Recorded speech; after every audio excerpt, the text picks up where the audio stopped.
میری قوم کے جوانوں، اسلام دشمن طاقتوں کی سازش کو سمجھو۔ دنیا تمہاری صلاحیتوں سے لرزہ برندام ہے، دنیا تمہاری صلاحیتوں سے خوف زدہ ہے، دنیا تمہاری صلاحیتوں سے ڈری ہوئی ہے۔ وہ جانتے ہیں کہ مسلمان جوانوں کو پڑھنے مت دو، ان کو تجارت مت کرنے دو، ان کو آگے مت بڑھنے دو، ان کو اسٹڈی مت کرنے دو، اس لیے کہ جس دن یہ پڑھیں گے ان کا مقابلہ کوئی نہیں کر سکتا، جس دن یہ پڑھیں گے ان سے آگے کوئی نہیں بڑھ سکتا، جس دن یہ تجارت کریں گے ان سے آگے کوئی تجارت میں نہیں بڑھ سکتا۔ اس لیے ہمارے جوانوں کو مفلوج کرنے کے لیے، ناکارہ کرنے کے لیے، بے کام کرنے کے لیے آج ہمارے جوانوں کو کہیں شراب کا، کہیں نشے کا، کہیں ایم ڈی کا، کہیں ہیروئن کا عادی بنایا جا رہا ہے، اور ہمارے جوان غلط صحبت کی وجہ سے کوئی شراب کا عادی بن رہا ہے، کوئی نشے کا عادی بن رہا ہے۔ اے میری قوم کے جوانوں، یہ ہمارے دل کا درد ہے۔ اے میری قوم کے جوانوں، تم نشے کے لیے نہیں، تم شراب کے لیے نہیں، تم تاج کے پتوں کے لیے نہیں، تم عورتوں کی ناجائز محبتوں میں پھنسنے کے لیے نہیں، تم بہت قیمتی ہو۔ ایک جوان صرف اپنے ماں باپ کا سرمایہ نہیں ہے، ایک جوان پوری قوم کا سرمایہ ہے۔ اے میری قوم کے جوانوں، جس قوم کا جوان بگڑ جاتا ہے اس قوم کو مسک کر دیا جاتا ہے، اس قوم کو صفحہ ہستی سے مٹا دیا جاتا ہے۔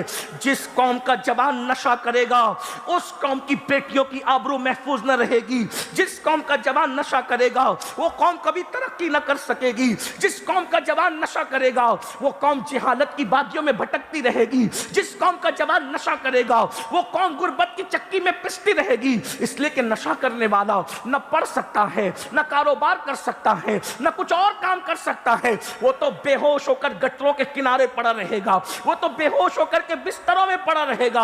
اے میری قوم کے جوانوں، نہیں، ہم نشے کے لیے نہیں آئے تھے، ہم تو نشے کے خاتمے کے لیے آئے تھے، اور کسی پر توجہ نہیں کرتے۔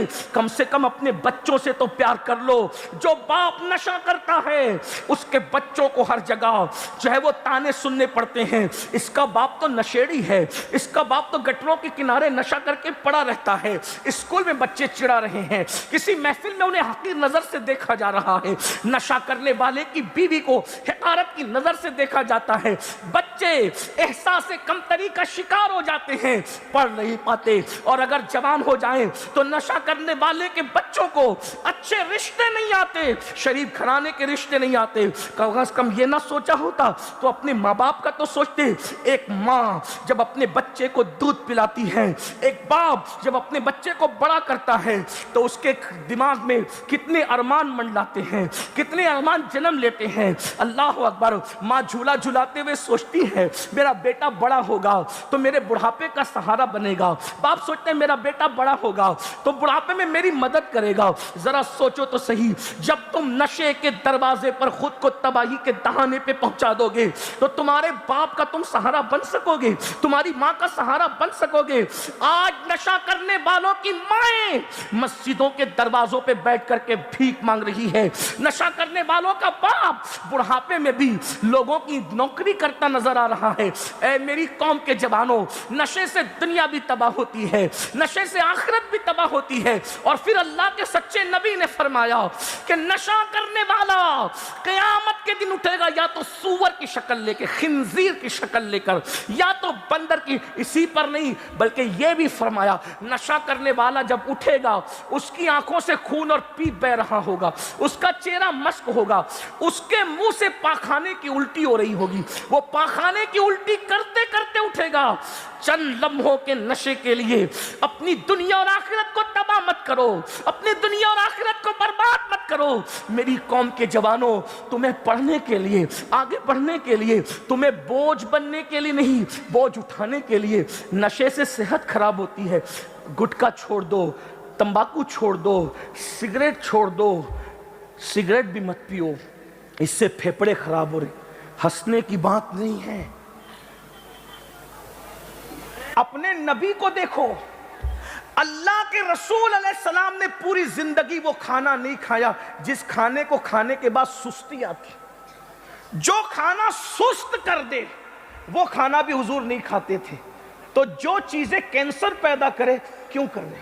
زندگی بہت قیمتی ہے، زندگی بہت قیمتی ہے۔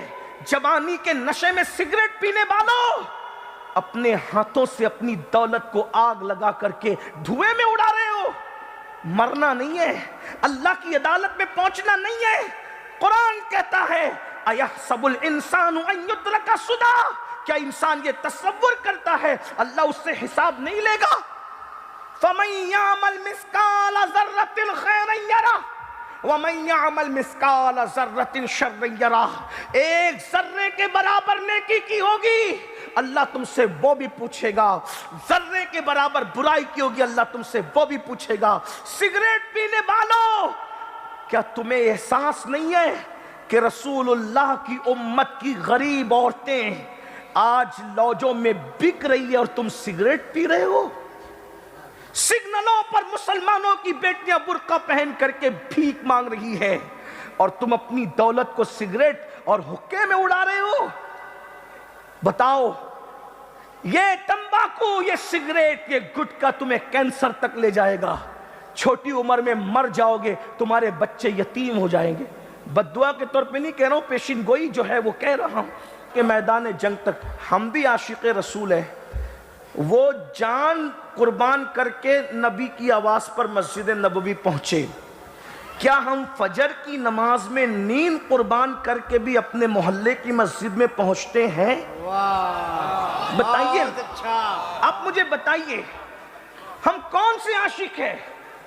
ان کو جان کا نظر لے کر کے وہ مقتل گاہ تک جا رہے ہیں، اور ہم نیند کی نظر لے کر مسجد تک نہیں جا رہے، سجدہ گاہ تک نہیں جا رہے۔ کون سے ہم عاشق رسول؟ کہیں معاذ اللہ استغفر اللہ ہم عشق رسول کے نام پر اپنے آپ کو دھوکہ تو نہیں دے رہے؟ جب مرو گے تو آنکھ کھلے گی، اس لیے کہ جو قوم 10 منٹ کی نیند اپنے نبی کے نام پہ قربان نہ کرے وہ عاشق کیسے ہو سکتا؟ اچھا ہے، بہت اچھا، بتائیے، بہت اچھا۔ جب کہا جاتا ہے کہ داڑھی رکھ لو تو کہتے ہیں شرم آتی ہے، عاشق کو محبوب کی سنت پر عمل کرنے میں شرم کیسے آتی ہے؟ اللہ، ارے عشق تو کہتا ہے کہ میں محبوب کے رنگ میں ڈھل جاؤں، عشق تو کہتا ہے کہ مجھ پہ محبوب کا رنگ چڑھ جائے، عشق تو کہتا ہے کہ میں محبوب کے کردار میں، اس کی رفتار میں، اس کے شب و روز کے اندر اپنے آپ کو گم کروں، بلکہ عاشق تو محبوب میں گم ہی ہونا چاہتا ہے اور یوں فریاد کرتا ہے ایسا گما دے ان کی ولا میں خدا ہمیں ڈھونڈا کرے پر اپنی خبر کو خبر نہ ہو۔ جب تک اپنی جان سے زیادہ حضور سے عشق نہیں کرو گے تب تک کہ کامل اور سچے مومن نہیں ہو سکتے۔ ہم نے تو نیند سے پیار کیا، بڑی معافی کے ساتھ، نیند سے، فجر کی نماز میں نیند سے پیار کر کے سونے والوں، جو قوم اپنے نبی اور اپنی نماز سے زیادہ اپنی نیند سے پیار کرے، بولو کون سا مومن؟ فاروق اعظم کہے میں آپ سے زیادہ جان سے پیار کرتا ہوں، حضور نے کہا بھی تو کامل مومن نہیں ہوا، فاروق اعظم کو کہا۔ تو ہم اگر نیند سے زیادہ پیار کر رہے ہیں معاذ اللہ، بتائیے، حالانکہ ہماری نیت یہ نہیں ہوتی، مجھے معلوم ہے لاشعوری طور پہ ہو رہا ہے جو بھی ہو رہا ہے، مال سے زیادہ پیار ہے، نبی سے اتنا پیار نہیں۔ آپ کہیں گے کیسے؟ میں نے کہا بتاؤ بھائی، ایک طرف نبی کا منادی اعلان کر رہا ہے حی علی الصلاح، دوسری طرف دکان بلا رہی ہے، کس کی طرف جاتے ہو؟ مسجد کی طرف جاتے ہو کہ دکان کی طرف جاتے ہو؟ تو کس سے پیار ہے؟ پیسوں سے؟ جو پیسے قبر کے باہر چھوڑ کے مرنا ہے اس سے اتنا پیار ہے، اور جس نبی نے قبر میں آ کر ہماری مدد کرنا ہے اس سے کیا پیار کیا؟ پیار کرنے کی بات آسان ہے، عشق کرنے کی بات، بھائیو یہ کوئی لڑکیوں سے پیار کا معاملہ نہیں ہے کہ ایک گلاب دے کر کے آپ عاشق بن جائیں، یہ وہ میٹر نہیں ہے۔ یہ بچوں سے پیار کا معاملہ نہیں ہے کہ بچوں کو چوم کر آپ عاشق بن جائیں، یہ بچوں کا کھیل ہی نہیں ہے۔ عشق والوں کے لیے ابو بکر صدیق ہونا ضروری ہے، عشق والوں کے لیے عمر ابن خطاب ہونا ضروری ہے، عشق والوں کے لیے عثمان ذو النورین ہونا جیسا ضروری ہے، عشق والوں کے لیے علی، آپ جانتے ہیں عثمان ذو النورین کو؟ بھائی جو نبی کے عشق میں کعبے کا طواف چھوڑ دے، توجہ ہے آپ کی، سننا حدیث پڑھ رہا ہوں، حدیث سن لیں۔ جب صلح حدیبیہ کے موقع پر توجہ کریں، کیا بات آ گئی ہے، بہت نازک بات آ گئی ہے، غور سے سنیں۔ حدیبیہ کے موقع پہ رسول اللہ نے کہا عثمان تم جاؤ، تمہاری عزت کافر بھی کرتے ہیں، جاؤ، تمہارے احسانات ہیں ان لوگوں پر، مکے والوں پر، تم جا کے بات کرو کہ حضور لڑنے نہیں آئے، عمرہ کرنے آئے، عمرہ کرنے دو۔ عثمان غنی مکہ گئے، مکہ شریف گئے، علماء سے پوچھو اگر کوئی احرام میں مکہ جائے تو اس کے لیے سب سے افضل پہلا کام کیا ہے؟ اس کے لیے سب سے افضل پہلا کام یہ ہے مکہ جانے والوں کے لیے کہ وہ جائے اور سیدھا عمرہ کرے۔ احرام میں گئے عمرے کے لیے تو عمرہ کرے۔ عثمان غنی مکہ گئے حضور کے حکم پر، ادھر صحابہ آپس میں باتیں کرنے لگے عثمان کتنا خوش نصیب ہے، ہم تو یہیں پڑے ہوئے، وہ مکہ چلے گئے، وہ طواف کر رہے ہوں گے، صفا مروہ کی صحیح کر رہے ہوں گے، زمزم پی رہے ہوں گے، اور ہم یہاں پڑے ہوئے۔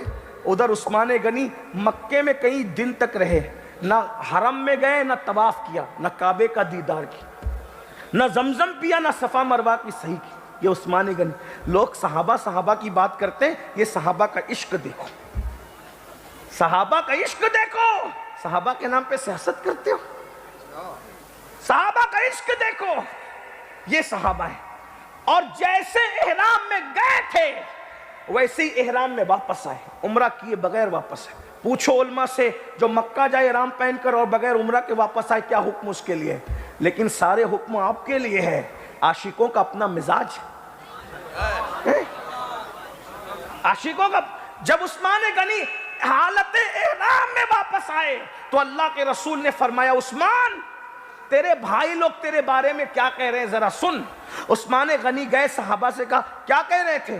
کہا ہم تو یہ کہہ رہے تھے کیا خوش نصیب ہو، تم مکہ پہنچ گئے، عمرہ کرو گے، یہ کرو گے، وہ کرو گے۔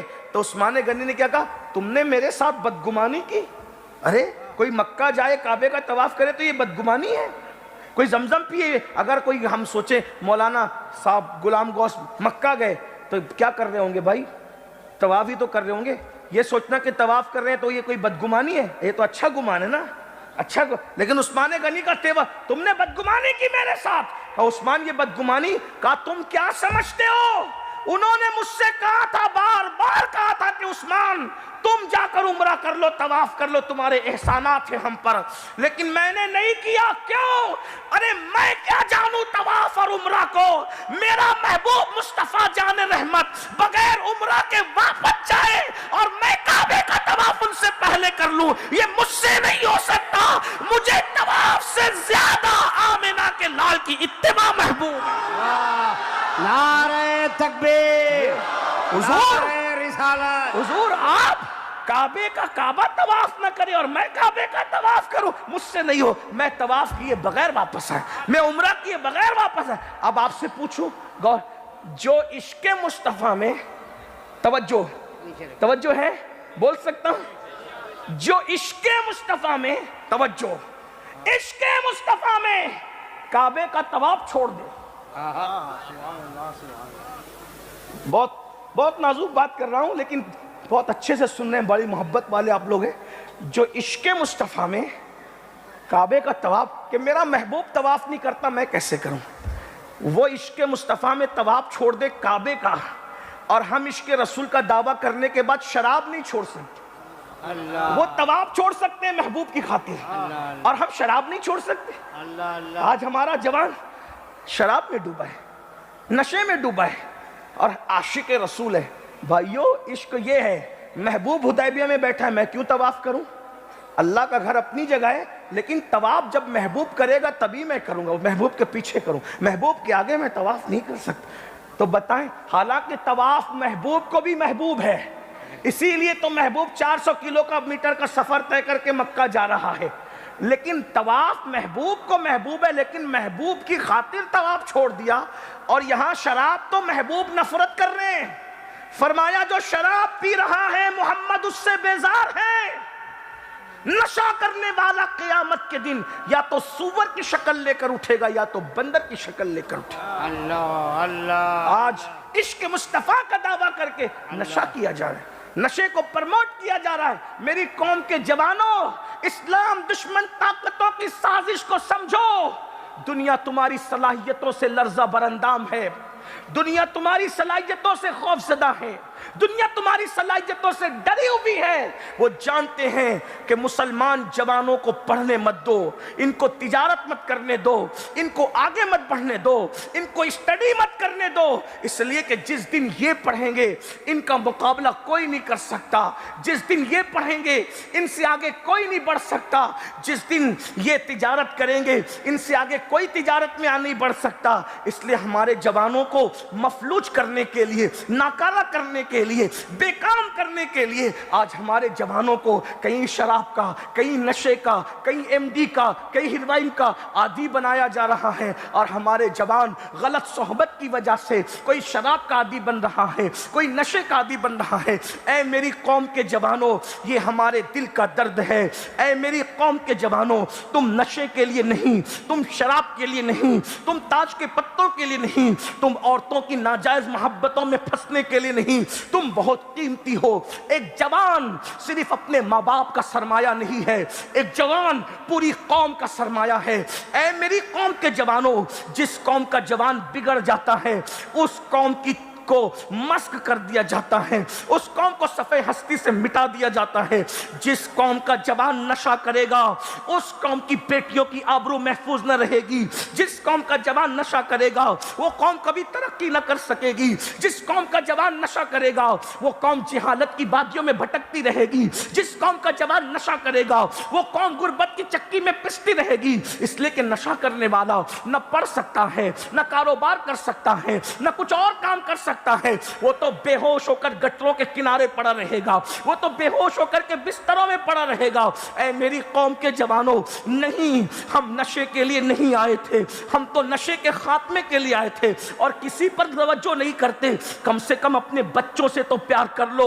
جو باپ نشہ کرتا ہے اس کے بچوں کو ہر جگہ جو ہے وہ تانے سننے پڑتے ہیں, اس کا باپ تو نشیڑی ہے, اس کا باپ تو گٹروں کے کنارے نشہ کر کے پڑا رہتا ہے. اسکول میں بچے چڑا رہے ہیں, کسی محفل میں انہیں حقیر نظر سے دیکھا جا رہا ہے, نشہ کرنے والے کی بیوی کو حقارت کی نظر سے دیکھا جاتا ہے. بچے احساس کمتری کا شکار ہو جاتے ہیں, پڑھ نہیں پاتے, اور اگر جوان ہو جائیں تو نشہ کرنے والے کے بچوں کو اچھے رشتے نہیں آتے, شریف گھرانے کے رشتے نہیں آتے. کم از کم یہ نہ سوچا ہوتا تو اپنے ماں باپ کا تو سوچتے.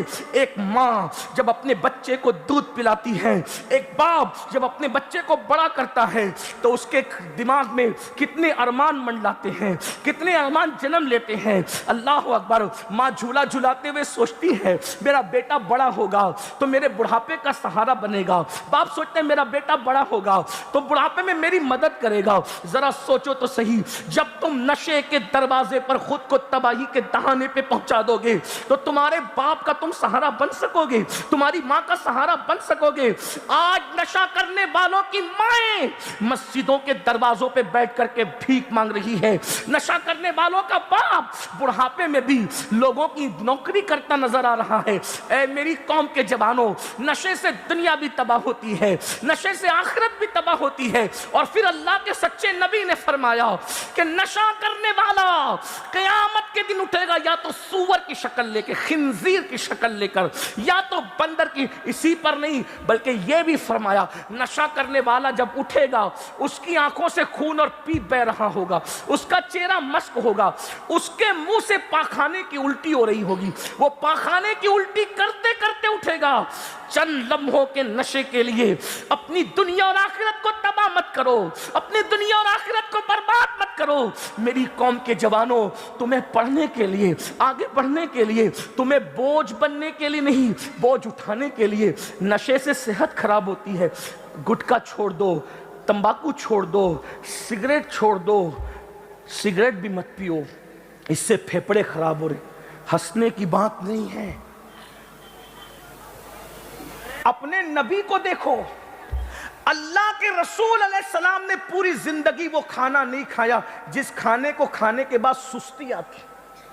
جو کھانا سست کر دے وہ کھانا بھی حضور نہیں کھاتے تھے. تو جو چیزیں کینسر پیدا کرے کیوں کر رہے. زندگی بہت قیمتی ہے, زندگی بہت قیمتی ہے. جوانی کے نشے میں سگریٹ پینے والوں, اپنے ہاتھوں سے اپنی دولت کو آگ لگا کر کے دھوئے میں اڑا رہے ہو. مرنا نہیں ہے, اللہ کی عدالت میں پہنچنا نہیں ہے. قرآن کہتا ہے اَيَحْسَبُ الْإِنسَانُ أَن يُتْرَكَ سُدًى، کیا انسان یہ تصور کرتا ہے اللہ اس سے حساب نہیں لے گا؟ فَمَن يَعْمَلْ مِثْقَالَ ذَرَّةٍ خَيْرًا يَرَهُ وَمَن يَعْمَلْ مِثْقَالَ ذَرَّةٍ شَرًّا يَرَهُ، ایک ذرے کے برابر نیکی کی ہوگی اللہ تم سے وہ بھی پوچھے گا، ذرے کے برابر برائی کی ہوگی اللہ تم سے وہ بھی پوچھے گا۔ سگریٹ پینے والوں، کیا تمہیں احساس نہیں ہے کہ رسول اللہ کی امت کی غریب عورتیں آج لوجوں میں بک رہی ہے اور تم سگریٹ پی رہے ہو؟ سگنلوں پر مسلمانوں کی بیٹیاں برقع پہن کر کے بھیک مانگ رہی ہے اور تم اپنی دولت کو سگریٹ اور حقے میں اڑا رہے ہو۔ بتاؤ، یہ تمباکو، یہ سگریٹ، یہ گٹکا تمہیں کینسر تک لے جائے گا، چھوٹی عمر میں مر جاؤ گے، تمہارے بچے یتیم ہو جائیں گے۔ بددعا کے طور پہ نہیں کہہ رہا ہوں، پیشین گوئی جو ہے وہ کہہ رہا ہوں۔ اللہ ورنہ تمہیں لمبی عمر دے، ہم سے لمبی عمر دے، عمر نو عطا کرے اللہ تم سب کو، لیکن کر کیا رہے ہو سوچو۔ اللہ نے یہ زندگی پہلی اور آخری مرتبہ دی، اس سے پہلے یہ زندگی کبھی نہیں ملی، اس کے بعد یہ زندگی کبھی نہیں ملے گی۔ سگریٹ کینسر تک پہنچا، پھیپڑے کھا جاتے سگریٹ، نوجوان عورتیں بیوہ ہو گئی سگریٹ کی وجہ سے، حقے کی وجہ سے، یہ تمباکو اور گٹکے کی وجہ سے۔ چھوڑ دیجئے، ہمارے مذہب میں اس کی اجازت، اللہ کے رسول نے کبھی میدے کی روٹی نہیں کھائی، کیوں؟ اس لیے کہ میدہ آدمی کو سست کر، حالانکہ نہ ناجائز ہے نہ حرام ہے۔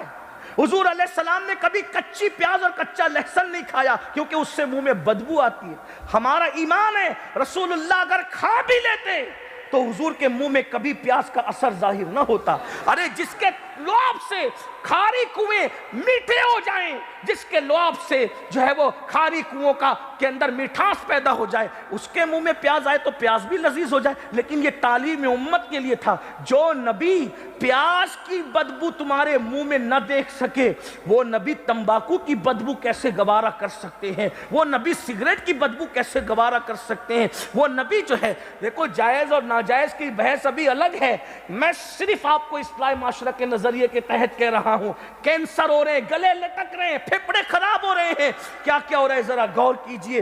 اللہ کے بندو، یہ جان اللہ کی امانت ہے، یہ جان اللہ کی عظیم نعمت ہے، اس لیے اس جان کی قدر کرو، حفاظت کرو۔ سگریٹ میں جتنا پیسہ خرچ کرتے ہو کئی بیواؤں کا راشن بھر سکتے ہو۔ اللہ اکبر، گٹکا کھا کر، تمباکو کھا کر جتنا تھوک دیتے ہو کئی غریبوں کی مدد کر سکتے ہو۔ لوگ کہتے ہیں مسلمان غریب ہے، میں نے کہا جتنا دولت اللہ نے تمہیں دی ہے، دولت تجوری کے بھرے ہونے کو ہم نہیں کہتے، دولت تو دل کی خوشادگی کو کہتے ہیں۔ جتنا دل خدا نے تمہیں دیا ہے کسی کو نہیں دیا ہے۔ میری قوم کے جوانوں، خدا کے لیے غور کرو، آج کی اس نشست میں سوچو، غریب نواز کے عرس میں ان کی محفل میں آنے والوں کہاں جا رہے ہو، کس طرف جا رہے ہو، کس طرف رخ کر رہے ہو؟ خدا کے لیے احساس کرو، غور کرو۔ تو میں عرض یہ کر رہا تھا، اسلام میں کسی قسم کا نشہ جائز نہیں ہے، لیکن اگر تمہیں نشہ کرنے کا شوق ہی ہے تو چلیے پھر ہم نشے کی طرف آ جائیں۔ ہم کوئی نشہ نہیں کریں گے، ایک نشہ، اسلام میں صرف ایک ہی نشہ جائز ہے۔ توجہ ہے، یہ جملہ سن کے جانا، آدھی بات سن کے مت جانا۔ کیا اسلام میں سارے نشہ منع ہے؟ ایک ہی نشہ جائز ہے، ایک نشہ، اور وہ نشہ کون سا تمہیں پتا ہے؟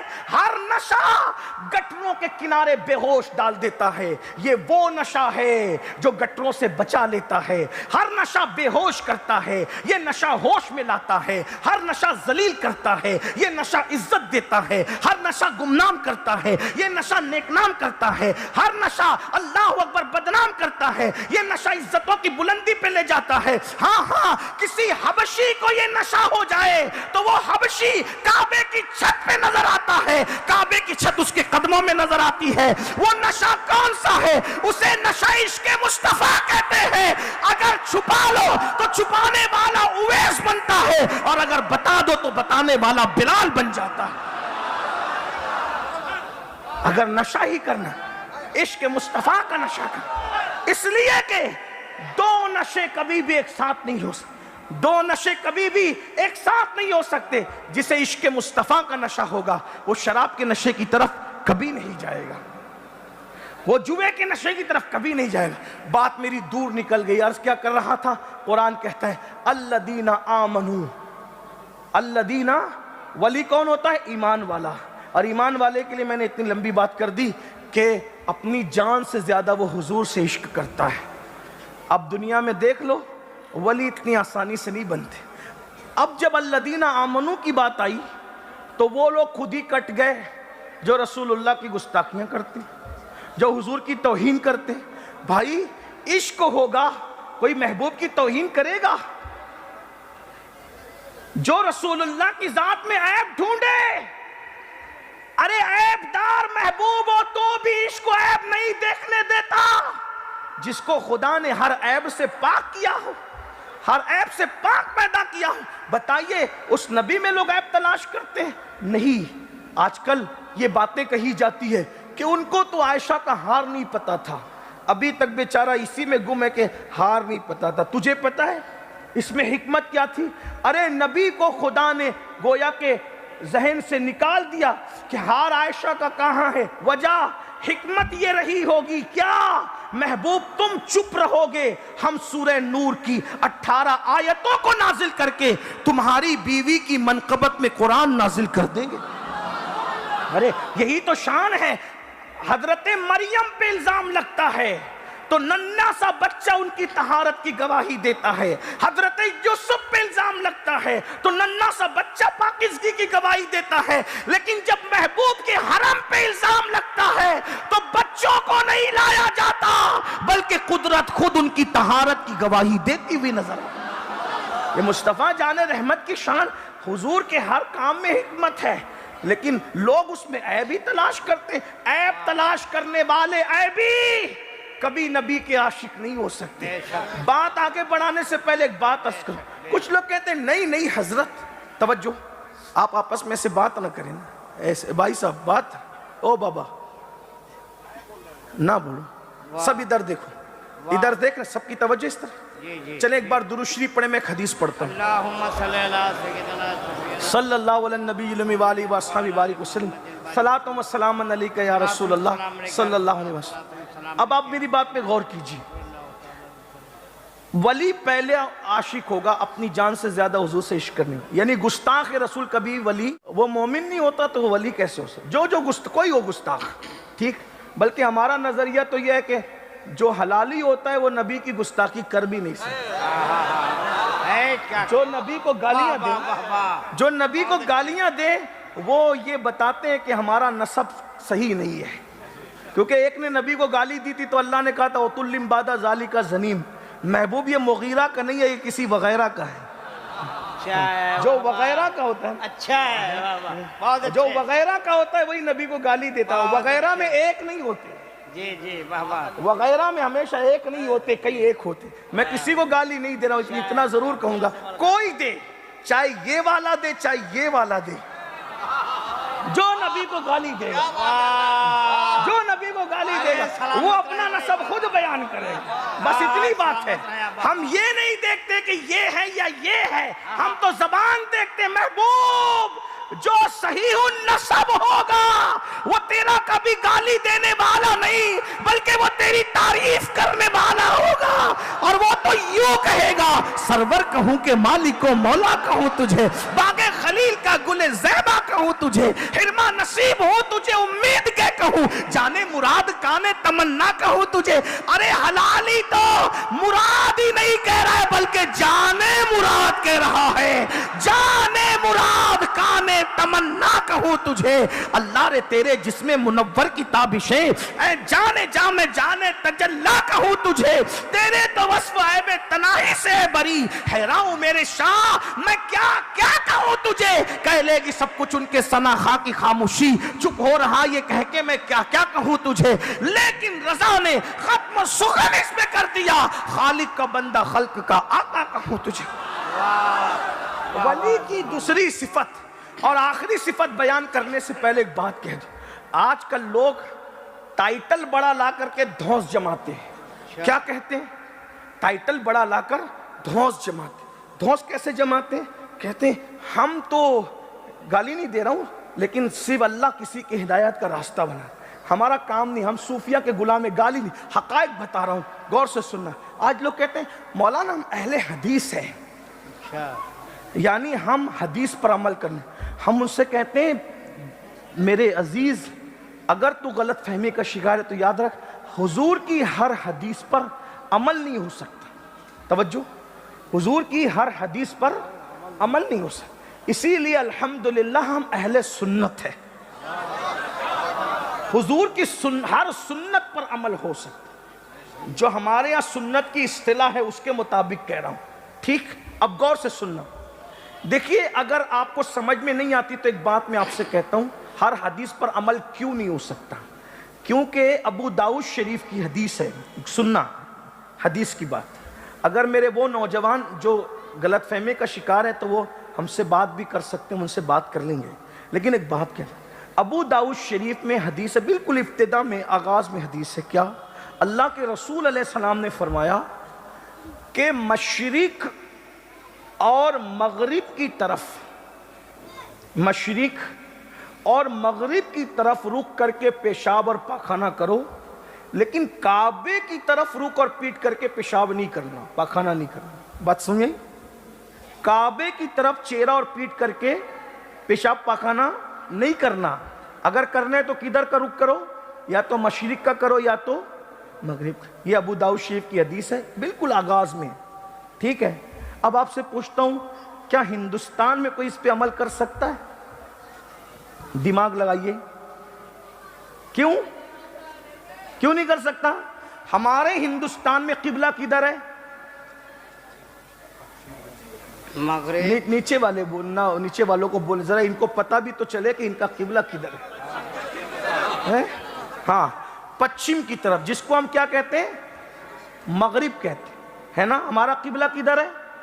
صحیح بات ہے, ہمارا قبلہ کدھر ہے ہندوستان میں؟ بولو بھائی, بولو کدھر ہے؟ مغرب کی طرف ہے. حضور کیا فرما رہے ہیں؟ کعبے کی طرف چہرہ کر کے اور پیٹ کر کے پیشاب پاخانہ مت کرو, بلکہ کدھر کرو؟ مشرق یا مغرب کی طرف. ہندوستان میں اس حدیث پہ عمل ہو سکتا ہے؟ کعبے کی طرف رخ کریں گے, کعبے کی طرف رخ کریں گے تو کدھر رخ ہوگا؟ مغرب کی طرف. کعبے کی طرف پیٹ کریں گے تو رخ کدھر ہوگا؟ مشرق کی طرف. اور رسول اللہ کیا فرما رہے ہیں؟ پیشاب پاخانہ کرو تو مشرق و مغرب کی طرف رخ یا پیٹ کرو, لیکن کعبے کی طرف نہیں کرنا. بولو ہوگا عمل؟ وجہ یہ حدیث مدینہ منورہ والوں کے لیے. تو آپ اس ہستی کو دیکھ رہے ہیں جس کو سن کر, ان کی تربیت میں رہ کر کئی لوگوں نے بولنا سیکھا, کئی لوگوں نے لکھنا سیکھا. وہ ہستی آج آپ کے درمیان ہے, پیر طریقت ہے, جن کو کعبہ شریف کے اندر جا کر کعبے کے اندر سجدہ کرنے کا شرف حاصل ہے. آپ یہ وہ پیشانی دیکھ رہے ہیں, توجہ فرمائیں. یہ ہمارے, میں بھی جو آپ کی ٹوٹے پھوٹے انداز میں خدمت کرتا ہوں, جو بھی ٹوٹی پھوٹی, یہ اسی مرد کلندر کی تربیت کا اور ان کی محنتوں کا نتیجہ ہے کہ ہم آپ کے سامنے کچھ بول پاتے ہیں. جو کچھ ہے وہ انہی کی تربیت ہے, انہی کے ساتھ رہ کر, ان کی بارگاہ میں زانوِ تلمس طے کر کے. یہ ہمارے استاد ہیں, ہمارے امیر ہیں. مولانا غلام غوث کہہ رہے تھے کہ آپ کو بعد میں تقریر کرنا ہے.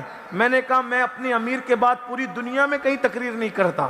ایک مرتبہ ہمارا اجتماع کشتی میں تھا, حضرت کو لوگوں نے پہلے مائک دے دیا, حضرت نے 10-12-15 منٹ گفتگو کی, ساتھی ہمارے سب تھے. بعد میں میرے پاس مائک آیا, میں نے 2 جملے بول کر ختم کر دیا. استاد کے بعد بولنے کو میں بے ادبی سمجھتا ہوں. میں نے غلام غوث صاحب سے کہا اگر حضرت کی تقریر پہلے کرانا ہے تو پھر میں بغیر تقریر کے جاؤں گا, کیونکہ میں کہیں بھی حضرت سے پہلے تقریر نہیں کرتا. غلام غوث صاحب نے کہا لوگ مجھے مار ڈالیں گے. میں نے کہا مار ڈالیں, میں وضاحت کر کے آپ کو بچا لوں گا, آخری میں بتا دوں گا کہ یہ میری طرف سے تھا, تو آپ ناراض مت ہوئیے گا. شکریہ, نوازش ہے, نوازش ہے. محبتوں کے کچھ تقاضے ہوتے ہیں, ادب کے کچھ تقاضے ہوتے ہیں.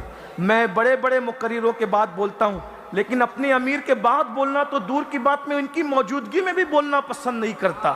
جب وہ تشریف لاتے تو میں گفتگو ختم کر دیتا ہوں, یہ سوچ کر کہ بزرگوں کے سامنے سبق سنایا جاتا ہے, فن نہیں دکھایا جاتا.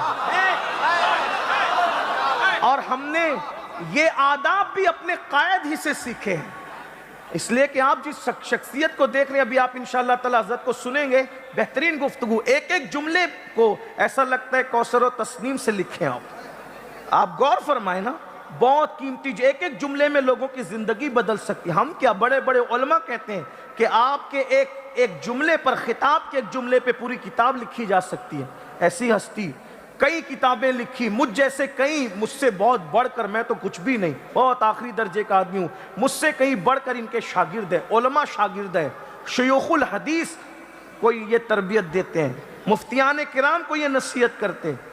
آپ کیا سمجھتے ہیں؟ ایسی ہستی کو آج آپ نے بلایا ہے اور ہم انشاءاللہ ان کو سنیں گے، لیکن مولانا غلام غوث نے کہا میں اب بات آگے بڑھانے سے پہلے بات سمیٹ لیتا ہوں، تو اب میں بات کر لوں؟ آپ کیا آپ بات کر رہے ہیں؟ آپس میں بات کر رہے ہیں؟ میں کروں بات؟ درود شریف پڑھیں آپ، صلی اللہ علیہ النبی وآلہ وصحبہ بارک وسلم، صلاۃ و سلام علیک یا رسول۔ تو ہمیں کسی سے متاثر ہونے کی ضرورت نہیں، ہمارا مسلک قدیم ہے، 1450 سال پرانا مسلک ہے ہمارا اہل سنت و جماعت کا، ٹھیک ہے، جس کو آج صرف پہچان کے لیے مسلک اعلیٰ حضرت کہا جاتا ہے، ورنہ اہل سنت کے بانی مولانا احمد رضا نہیں ہے، اعلیٰ حضرت کے والد بھی سنی تھے، اگر وہ سنیت کے بانی ہوتے تو پھر ان کے والد کون ہیں؟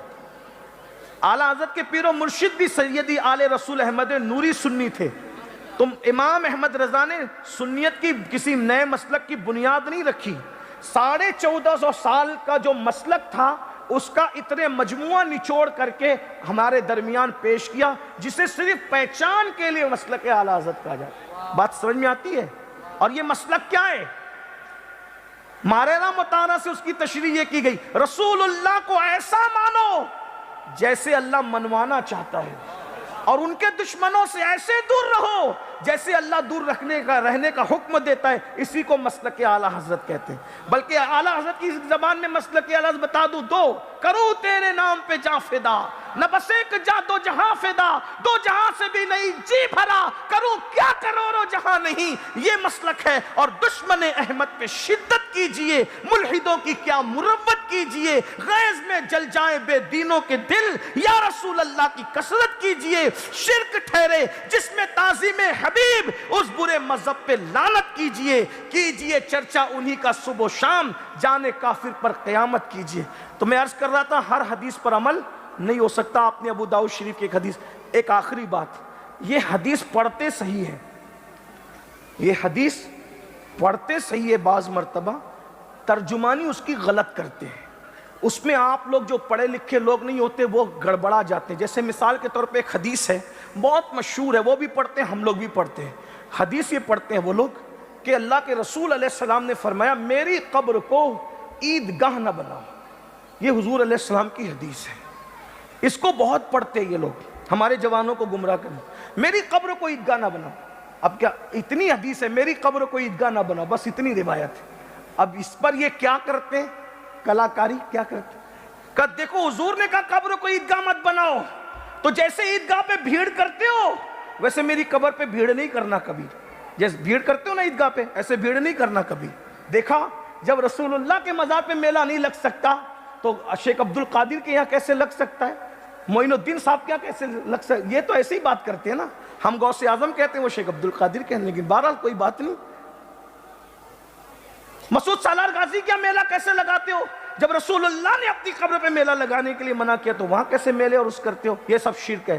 ہم نے کہا میلے کا ذکر تو حدیث میں ہے ہی نہیں، اللہ کے رسول نے تو بس اتنی بات کہی کہ میری قبر کو عیدگاہ نہ بناؤ، بس اتنی بات کی۔ اب باقی ساری کلاکاریاں تمہاری، کلا بازیاں تمہاری ہیں۔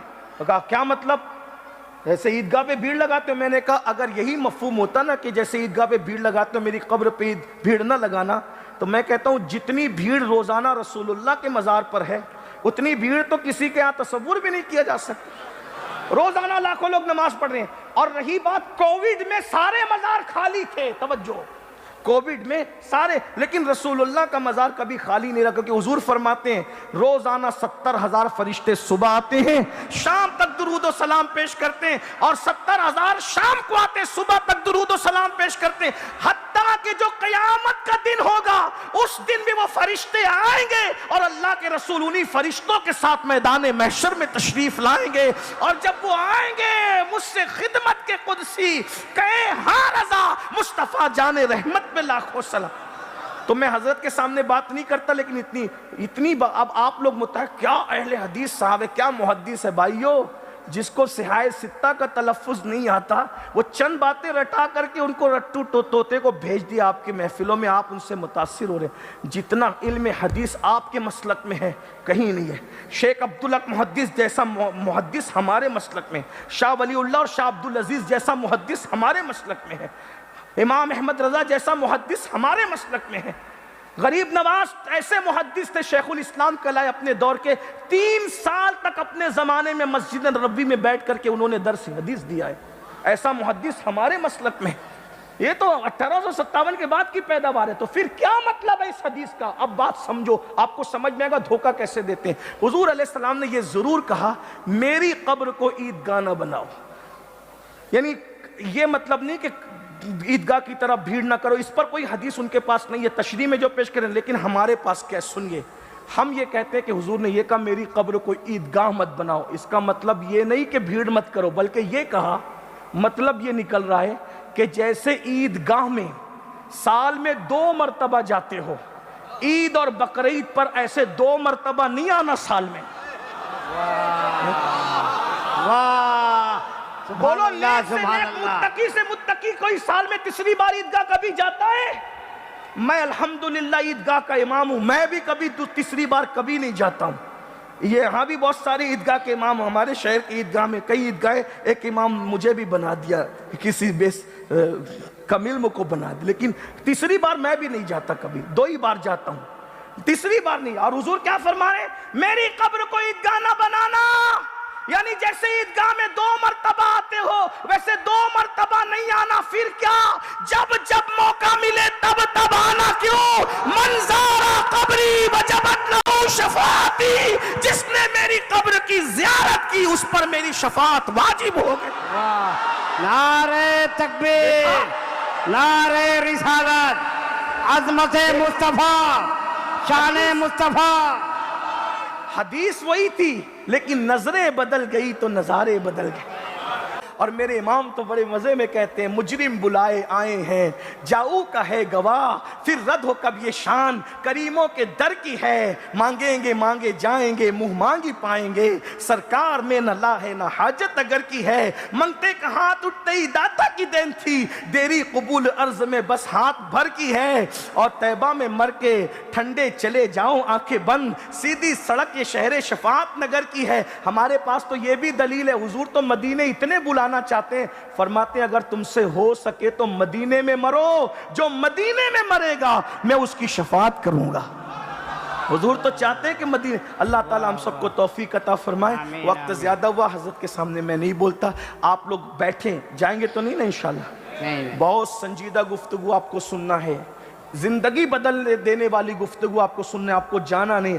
کلکتہ والوں آج بتا دو، ابھی کہا نا ہمارے بھائی ہلچل سیوانی صاحب نے، کلکتہ والے میزبانی بہت اچھی کرتے۔ بھائی بریانی کھلانے کا مطلب میزبانی نہیں ہے، آپ نے مقرر کو تقریر کے لیے بلایا تو آپ بیٹھ کر ان کی تقریر سنیں گے انشاءاللہ۔ کتنے لوگ چلے جائیں گے ذرا ہاتھ اٹھا کے بتائیں، کتنے لوگ چلے جائیں گے؟ کوئی نہیں جائے گا۔ اچھا کتنے لوگ سنیں گے بتائیے؟ سب او ماشاءاللہ سبحان، سب لوگ بیٹھیں گے نا انشاءاللہ؟ بیٹھیے سنیے۔ اللہ پاک کی بارگاہ میں دعا ہے اگر گفتگو کے درمیان کوئی غلطی ہے تو اللہ تعالیٰ معاف کر دے۔ استغفر اللہ ربی من کل ذنب واتوب الیہ وما علینا الا البلاغ۔ میں یہ چاہتا ہوں کہ بہت اچھا ماحول ہے، ہلچل بھائی اگر اجازت دے دیں، اجازت، بہت اچھے ناظم ہیں ہمارے ہلچل بھائی، لیکن اب یہ وقت ہے کہ کوئی ٹائم ضائع کیے بغیر بالکل اسی خوبصورت ماحول میں اس خوبصورت خطیب کو پیش کرتے ہیں جن کے چہرے کی آپ زیارت کریں، جن کی پیشانی نے کعبۃ اللہ شریف کے جوف کی لذتوں کے سجدے لوٹے ہیں۔ حضرت نے مجھے بتایا تھا کہ جب میں کعبے میں داخل ہوا تو میں نے سوچا کدھر رخ کر کے سجدہ کروں، اس لیے کہ کعبے میں جدھر چاروں طرف جدھر چاہے سجدہ کر سکتا تھا۔ میرے دل نے کہا جہاں حضور کے قدم ہیں میں وہیں پر سجدہ کر، جو ان کے قدموں میں پہنچ گیا وہ اللہ تک پہنچ گیا نا۔ تیرے قدموں میں جو ہے غیر کا منہ کیا دیکھے، کون نظروں پہ چھڑے دیکھ کے تلوت۔ بڑی عظیم ہستی ہے، میں کیا عرض کروں، کچھ کہوں گا تو آپ کہیں گے کہ آپ کے امیر ہے، آپ کے استاد، اس لیے آپ زیادہ کہنے۔ بس میں 4 مصرے دعائیہ پڑھ کر جو مجھے بہت پسند ہے، دعا بھی ہے اور اس میں کوئی مبالغہ بھی نہیں ہے، پہ حضرت کی بارگاہ میں التماس کرتا ہوں کہ حضرت ہم سب کو مستفیض کریں۔ تو میرے عہد کی تصویر ہے میرے قائد، تو میرے عہد کی تصویر ہے میرے قائد، افق افق پہ لکھی ہے، حکایتیں تیری غبار شہر پیمبر کی سر پہ چادر ہے، فلک کو چھونے لگی ہے یہ عظمتیں تیری۔ انشاءاللہ ہم بیان بھی سنیں گے، اور آخری میں حضرت بیان کے بعد جو لوگ مرید ہونا چاہیں گے ان کو سلسلہ قادریہ برکاتیہ میں داخل بھی کریں گے انشاءاللہ تعالی، اور آپ لوگ مرید ہو کر غوث پاک کے سلسلے کی برکتیں بھی حاصل کریں گے۔ آئیے تکبیر و رسالت بلند کریں، نعرہ تکبیر۔